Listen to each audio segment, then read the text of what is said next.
Salam dinamis Sobat Mindy, semoga selalu semangat ya. Bicara soal produktivitas dan efisiensi, tentunya banyak orang yang pengen punya hasil yang besar dengan usaha yang kecil. Nah, banyak orang yang kadang kebingungan ketika dihadapkan dengan banyak tugas yang bersamaan dan merasa tidak dapat mengerjakan semuanya. Nah, salah satu solusinya adalah dengan menerapkan prinsip Pareto. Di sini kamu juga dapat menerapkan strategi yang lebih efisien dengan pengeluaran sedikit usaha saja. Nah, pada kesempatan kali ini, Mindy pengen ngajak kamu yang penggiat efisien untuk kenalan sama prinsip Pareto nih. Simak videonya sampai akhir ya.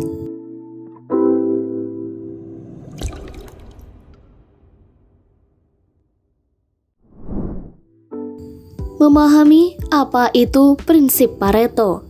Prinsip Pareto juga dikenal sebagai aturan 80/20, menyatakan bahwa sekitar 80% akibat itu disebabkan oleh 20% dari penyebabnya. Prinsip Pareto ini juga disebut dengan beberapa nama berbeda, yaitu aturan 80/20, Law of the Vital Few, dan Principle of Factor Scarcity. Prinsip Pareto bukanlah fenomena yang bisa dikaitkan persamaan matematika, melainkan fenomena umum yang dapat diamati dalam bidang ekonomi, bisnis, manajemen waktu, dan bahkan olahraga. Contoh umum prinsip Pareto yang sering kita jumpai, sekitar 20% tanaman menghasilkan 80% buah total panen. Selanjutnya, sekitar 20% dari total aplikasi menguras 80% daya dari smartphone kita. Sekitar 20% dari pakaian akan digunakan untuk 80% aktivitas. Sekitar 20% kinerja karyawan akan berkontribusi terhadap 80% kinerja perusahaan. Sekitar 80% keuntungan perusahaan berasal dari 20% pelanggan. Pada tahun 1896, seorang ahli ekonom Italia, Vilfredo Pareto, mengamati bahwa 80% luas tanah di Italia sebenarnya dimiliki hanya 20% dari warganya.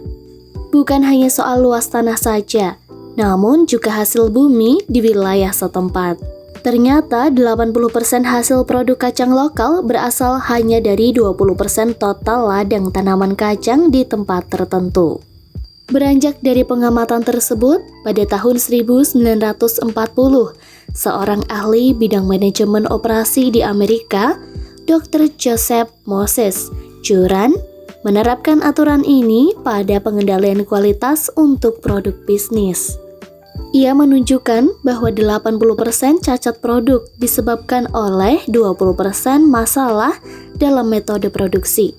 Dengan berfokus pada dan mengurangi 20% masalah produksi, suatu bisnis dapat meningkatkan kualitasnya secara keseluruhan. Nah, Sobat Mindy, Dr. Joseph Moses Juran kemudian merangkumnya menjadi prinsip Pareto yang lebih bersifat universal. Ia sangat yakin bahwa konsep ini bisa diterapkan di semua bidang kehidupan manusia, termasuk dalam hal ekonomi, sosial, budaya, dan lain-lain. Manfaat dari prinsip Pareto: membantu meningkatkan produktivitas dalam kerja. Nah, Sobat Mindy, di saat kamu fokus memaksimalkan 20% dari keseluruhan tugasmu, tenagamu tentunya tidak akan terbuang-buang untuk menyelesaikan lebih banyak tugas yang belum tentu bisa kamu kerjakan semua, kan? Membantu menentukan prioritas yang jelas. Nah, dengan prinsip Pareto, tentunya kamu harus dapat menentukan tugas mana yang dapat menghasilkan output besar dengan usaha yang kecil. Disinilah kamu akan terlatih untuk mengetahui mana prioritasmu yang sebenarnya. Selanjutnya, sebagai alat identifikasi masalah. Dengan menerapkan prinsip Pareto ini juga akan membantumu untuk menemukan 20% alasan apa yang membuatmu kadang merasa malas atau cepat lelah. Setelah mengetahui 20% penyebabnya, kamu akan bisa lebih mudah menghilangkan kebiasaan malas itu, Sobat Mindy. Kekurangan dari prinsip Pareto. Beberapa orang mungkin salah paham tentang prinsip Pareto ini, yang pada akhirnya membuat mereka hanya ingin melakukan usaha kecil untuk mencapai hasil besar, padahal belum tentu semuanya demikian. Angka 20% dan 80% tidaklah mengacu pada jumlah upaya yang dilakukan, tetapi sebab dan akibat yang ditangani. Di sini tujuan sebenarnya adalah bukan meminimalkan usaha, tetapi memusatkan usaha pada bagian pekerjaan tertentu untuk menghasilkan dampak yang lebih besar. Kamu tentunya masih harus mencurahkan 100% usaha kamu ke dalam pekerjaan 20% yang dapat memberikan 80% hasil. Cara menerapkan prinsip Pareto dalam keseharianmu. Dalam penggunaan kesehariannya, kamu dapat menggunakan aturan 80/20 ini untuk memprioritaskan tugas mana yang perlu diselesaikan, diprioritaskan pada hari itu. Pertama, kamu dapat membuat daftar tugas apa saja yang perlu kamu kerjakan. Kemudian identifikasi tugas mana yang paling menghasilkan dampak besar pada keseharianmu dan fokuslah pada aktivitas yang kamu pilih itu. Dalam praktek, dalam kehidupan sehari-hari tentu angkanya tidak sama persis 80/20. Mungkin bisa juga 90/10 ataupun 70/10.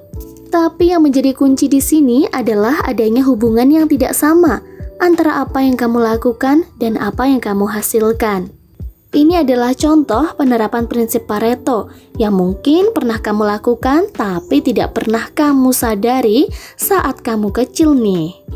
Nah, dulu ketika kamu dihadapkan dengan ujian akhir semester misalnya, terdapat 2 jenis soal.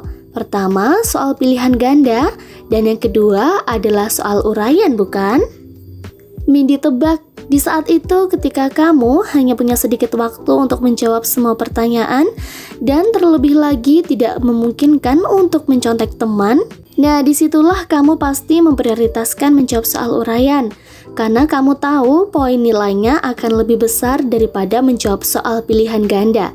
Bukankah betul, Sobat Mindy? Begitulah cara kerja prinsip Pareto yang mewajibkan kamu tahu mana yang harus menjadi prioritas dan memungkinkan memberikan hasil yang besar dengan usaha yang kecil. Nah, kurang lebih seperti ini pembahasan tentang prinsip Pareto pada video Mindy kali ini. Bantu subscribe, like, dan share video ini jika kamu rasa ilmunya bermanfaat ya Sobat Mindy.